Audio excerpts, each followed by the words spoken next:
안무랑구 안지용입니다. 오늘은 최근 논란이 되고 있는 드라마 더 글로리 출신 배우 김희열아 씨 관련된 논란을 다뤄볼까 합니다. 자, 이 더 글로리는 올해 가장 성공한 드라마 중 한 편으로 꼽히죠.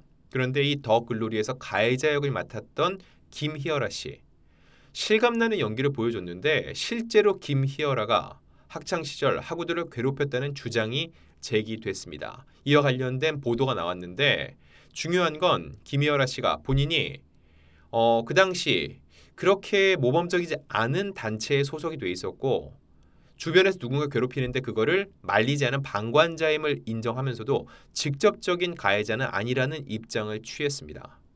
물론 그가 바람직하지 못한 학창 시절을 보냈다는 거 이건 부인할 수 없습니다. 하지만 직접적인 위해를 가하지 않고 그에게 내가 피해를 입었다라는 피해자의 직접적인 진술이 나오지 않는 상황에서도 김희열아에게 어느 정도의 책임을 물어야 되는지 이 부분을 놓고는 여전히 의견이 분분한 상태입니다. 자, 이 사건을 정리해 보면은 9월 6일 디스패치에 보도가 있었습니다. 제목은 단독 나는 빅상지 멤버였다. 김희열아 일진 활동 인정이었고요. 김희열아 씨는 2004년 강원도 원주의 상지여자중학교를 다녔고요. 그 당시 2학년 여학생이 절도 사건을 벌였는데 그 이유가 언니, 즉 김희열아 엄마의 병원비를 마련해주고 싶어서였다고 자백을 했다는 거죠. 이에 대해서도 김희열아 씨는 자신과 전혀 관계없는 일이라고 했는데 아무도 믿지 않았다는 거죠. 그 과정 중에서 김희열아 씨가 상지여중의 일진 모임인 빅상지 출신이고 빅상지는 학우들을 괴롭혀 악명이 높았다는 보도 내용이었습니다. 자, 이 보도라면서 디스패치 일단 당사자와 직접 만나서 이야기를 들었다는 겁니다. 그리고 김희열아 씨는 빅상지 활동을 인정했다는 거죠. 다만 직접적으로 때리지는 않았다고 적극 부인을 했는데 제 존재 자체가 무서웠다. 그 시절을 다시 돌이켜봤습니다. 누구를 때린 적은 없는데 물론 책임이 없는 건 아닙니다. 방관자로 살았던 것 같아요 라고 인터뷰에서 얘기를 했다는 거죠. 자, 여기서 핵심으로 떠오른 키워드는 빅상지입니다. 빅상지는 크다는 빅 플러스 이 중학교의 이름 상지의 합성어인데요. 상지여 중에서 소위 노는 친구들의 모임이었다는 거죠. 그리고 김희열아 씨는 빅상지 멤버였고 그래서 관련 카페에 글을 남긴 적도 있다는 겁니다. 김희열아 씨, 물론 빅상지 활동을 인정을 했습니다. 하지만 이렇게 얘기를 해요.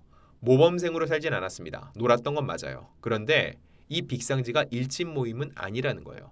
당시 친한 애들끼리 온라인 카페를 만드는 게 유행이었죠. 빅상지는 카페 이름이에요. 일진만 가입하는 비밀 카페가 아니라고 얘기를 했습니다. 그런데 제보자는 누구나 신청을 할 수 있다. 그러나 아무나 가입은 할 수 없다. 일진들의 커뮤니티라고 꼬집었고요. 빅상지가 교내 괴롭힘을 주도한 사례를 열거하기도 했다는 겁니다. 갑자기 돈을 달라고 하거나 그 돈으로 담배를 사고 술을 마시고 노래방에 가고 남친 기념일 선물을 사기도 했다는 겁니다. 그야말로 공포의 대상이었다는 거죠. 그러면은 이러한 일을 할 때 과연 김희열아 씨가 어느 정도 동참이 됐을지가 또 쟁점이라고 할 수 있는데 김희열아 씨 친구들과 이렇게 몰려다니는 건 맞다면서도 본인 역시 선배 언니들에게 이유 없이 맞은 적이 많지만 내가 친구나 후배를 때리진 않았다고 주장을 했습니다. 자, 그럼 여기서 또 하나 살펴볼 쟁점은 바로 방관자에 대한 생각입니다. 김희열아 씨 일단 방관한 부분은 인정을 했습니다. 그리고 사과를 했죠. 이렇게 얘기를 해요. 저는 때리는데 동참하진 않았어요. 하지만 내 이름이 왜 나왔을까? 그때 옆에 있었나? 그 옆을 지나갔나? 내가 주도한 적은 없는데. 그러면서 어쩌면 후배들이 당하는 걸 대수롭지 않게 여긴 것 같다. 지금 생각하니 방관한 잘못이 크다고 반성하는 빛을 보이기도 했다는 거죠. 자, 그런데 이를 두고서는 몇몇 댓글을 보면은 더 글로리의 혜정이었냐 이런 얘기를 해요. 이 혜정이라는 친구도 보면은 그런 얘기를 합니다. 만약에 동은이, 즉 주인공 동은이가 아니었으면은 네가 괴롭힘의 대상이 됐을 거라고 다른 친구들이 얘기를 하죠. 결국 혜정이는 방관자에 가까웠다는 거예요. 자기가 당하기 싫어서 가해자들 곁에서 그들에게 동참을 했다는 거죠. 그런 방관자만 놓고 봤을 때 실질적으로 김희열아 씨에게 어떠한 신체적, 물리적 폭력을 당하지 않았다고 했다면 과연 김희열아 씨는 이번 논란에서 보다 자유로울 수 있는 것인지는 한번 고민해 볼 필요가 있다는 겁니다. 자, 그리고 아까 처음에 얘기했던 그 절도 사건 얘기를 해보면은요. 그로 인해서 그 김희열아 씨는 과연 처벌을 받았는지 여부도 또 다른 쟁점입니다. 일단 두 사람은 사회봉사 처분을 받았다고 합니다. 각자 다른 곳에서 봉사활동을 했는데 보육원이나 수녀원들에서 2주 동안 반성의 시간을 가졌다는 거죠. 여기서 드는 의문이 하나 있어요. 둘이 친한 건 알겠습니다. 그런데 친한 언니를 위해서 절도를 하는 동생은 몇이나 될까요? 이는 결국 그들이 속한 빅상지라는 그런 단체의 성격을 미루어 짐작할 수 있는 대목이라고 생각을 해요. 물론 실제로 김희열아 씨가 이 동생에게 그런 부탁을 한 적이 없다면 본인은 억울할 겁니다. 하지만 아무도 그의 말을 믿지 않았다는 거죠. 제가 볼 땐 그게 핵심이에요. 빅상지라는 그룹을 바라보는 당시 그 시기의 공기와 시선을 알 수 있다는 거죠. 그런데 김희열아 씨는 이 사건이 각성의 계기가 됐다고 얘기를 합니다. 사회봉사를 하면서 큰 충격을 받았습니다. 어떻게 살았길래 아무도 내 말을 믿어주지 않는 걸까? 그동안 너무 신뢰 없이 살았던 걸 깨닫게 됐습니다. 이렇게 얘기를 하죠. 그래서 김희열아 씨는 3학년 2학기부터 공부에 매진을 했고 인문계 진학을 목표로 세웠다는 겁니다. 신뢰받는 사람이 되고 싶어서 학교 생활도 열심히 했다고 했고 그 결과 인문계인 북원역으로 진학을 하게 됐다는 거죠. 여기서 또 하나 다뤄볼 쟁점은 과연 이런 김희열아 씨의 주장을 어디까지 믿을까 여부입니다. 우선 빅상지 무리와 몰려다닌 건 맞습니다. 그리고 그 집단이 부적절한 행동을 한 것도 맞고요. 다만 김희열아 씨는 직접 가담한 적은 없다는 겁니다. 이에 대해서 디스패치 역시 19년 전 일이기 때문에 검증의 한계는 있었다는 걸 인정을 했습니다. 진술만 있을 뿐 증거를 찾기는 어려웠다는 거죠. 게다가 이 첫 보도를 보면은 김희열아 씨가 어느 정도 이런 의혹들을 인정하는 것 같았으나 그 후에는 전면 부인을 하는 모양새가 되면서 이게 진실 공방처럼 돼버렸습니다. 이에 대해서 9월 7일 디스패치는 김희열아의 소속사는 본지 보도에 대해 억측이나 말했다. 하지만 해당 보도는 김희열아의 손편지에서 벗어나지 않는다면서 그가 직접 썼다는 손편지를 공개했습니다. 그 편지 내용을 한번 쭉 살펴볼게요.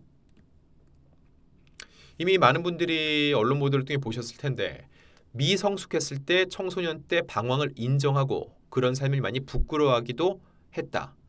저를 자학하고 기억 못하는 저를 의심하는 시간을 보냈다. 그런데 제가 공연을 하다가 방송을 도전하고 드라마에 들어가게 된 건 스스로의 양심을 걸고도 어떤 약자, 소외된 계층을 악의적으로 지속적으로 즐기며 괴롭히고 때리는 가해를 한 적이 없다는 사실이 제 마음속에 진실이었기 때문이라고 얘기를 했습니다. 그 시절에 그곳에 저는 많은 실수를 하며 살았고 모범생이 아니었으며 그녀들이 말하는 무리와 혹은 나의 존재 자체가 누군가의 위협 또는 두려움의 대상이 될 수 있었다는 것은 이번 일로 하여금 깨닫고 인지하고 반성하게 됐다. 자, 이런 얘기들을 쭉 놓고 봤을 때 어떠신가요? 김희열아 씨가 자신이 가해자라는 걸 인정한 것으로 보이시나요? 아니면은 여전히 자기는 방관자고 직접적인 위해를 가한 적은 없다고 얘기를 하는 것으로 보이시나요? 일단 뉘앙스를 보면은요. 본인이 모범적이지 못한 것은 분명 인정을 합니다. 하지만 직접적인 가해는 없었다는 것 역시 저는 분명히 뉘앙스를 통해서 밝히고 있다는 생각이 들어요. 이 직후 소속사는 이렇게 입장을 냈습니다. 김희열아가 상지 여자중학교 재학 시절 친구들끼리 만든 빅상지라는 네이밍의 카페에 가입했고 그 일원들과 어울렸던 것은 사실이다. 그러나 이것 외에 언론사에서 보도하거나 제기한 의혹 내용에 대해서는 모두 사실이 아니다. 당사는 소속 배우의 명예를 훼손하는 악의적 행위에 대해 강력하게 법적 대응할 것임을 밝힌다. 굉장히 강경한 입장이죠. 법적 대응한다는 얘기는요. 본인이 아니란 걸 증명을 하겠다는 얘기예요. 그만큼 우리는 강력하게 아니라는 것을 밝히고 있다는 얘기고요. 이거에 대해서 향후 실질적인 법적인 어떤 조치가 취해질지 여부는 모르겠지만 적어도 소속사가 이런 입장을 밝힌 거에 대해서 추후 책임지는 어떤 행동은 하게 될 것으로 보입니다. 그러면 마지막 쟁점입니다.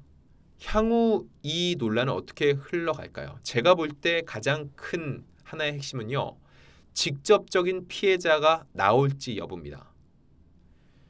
자, 현재까지는 보면은 이 제보를 했다는 사람도 김희열아 씨는 어느 정도 오해를 풀었다고 얘기를 하는데 그 사람도 본인이 그 당시의 분위기와 빅상지에 대한 제보는 하지만 내가 김희열아에게 이러이런 피해를 입었다라는 직접적인 얘기를 하지 않았거든요.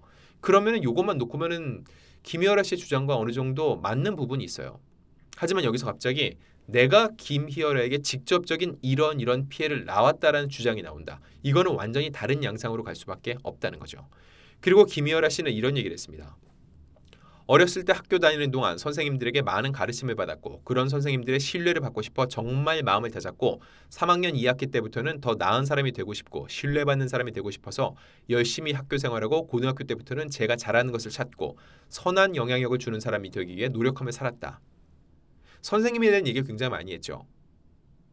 그러면 당시 김희열아의 3학년 그리고 고등학교 때 선생님들이 계실 거고 그 선생님들의 증언이 나올 수도 있다는 거죠.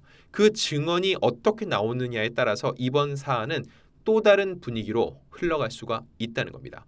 또한 인문계 고도교에 진학을 한 후에 그가 고등학교 3학년 동안은 과연 어떤 삶을 살았을지 고교 3년 동안의 동창들이 있을 건데 그런 동창들의 증언 역시 이번 사건에서 하나의 또 다른 방향성을 제시하는 계기가 될 수 있을 것으로 보이거든요.